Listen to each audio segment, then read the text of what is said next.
नमस्कार दोस्तों, आप लोग कैसे हैं। उम्मीद है कि आप लोग ठीक ही होंगे। तो दोस्तों, आप लोगों को बता दी कि खेसारी लाल यादव जी और अम्रपाली दुबे जी की बहुत ही अच्छा, बहुत ही प्यारा फिल्म डोली सजा के रखना जो कि सिनेमा घर में चल रहा बा। तो खेसारी लाल यादव जी और अम्रपाली दुबे जी की फिल्म डोली सजा के रखना के दर्शक लोग बहुत ही ज़्यादा प्यार दुलार दे रहे हैं सिनेमा घर में। अगर आप लोग अभी तक खेसारी लाल यादव जी और अम्रपाली दुबे जी के बहुत ही अच्छा, बहुत ही प्यारा फिल्म डोली सजा के रखना के नहीं देखे हैं तो आप लोग भी जाइए अपना सिनेमा घर में और देखिए।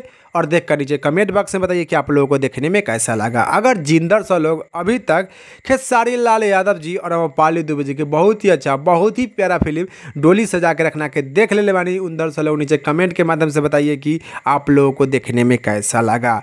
खेसारी लाल यादव जी और अम्रपाली दुबे जी की फिल्म डोली सजा के रखना जो कि बहुत ही अच्छा, बहुत ही बेहतरीन बा। अगर आप लोग अभी तक नहीं देखे हैं तो आप लोग से रिक्वेस्ट बा कि आप लोग भी जाइए अपना सिनेमा घर में और खेसारी लाल यादव जी के फिल्म डोली सजा के रखना के देखिए और देखकर नीचे कमेंट बॉक्स में बताइए कि आप लोगों को देखने में कैसा लगा। चलिए इस वीडियो में इतने, फिर मिलेंगे अगले वीडियो में। जय हिंद, जय भोजपुरी।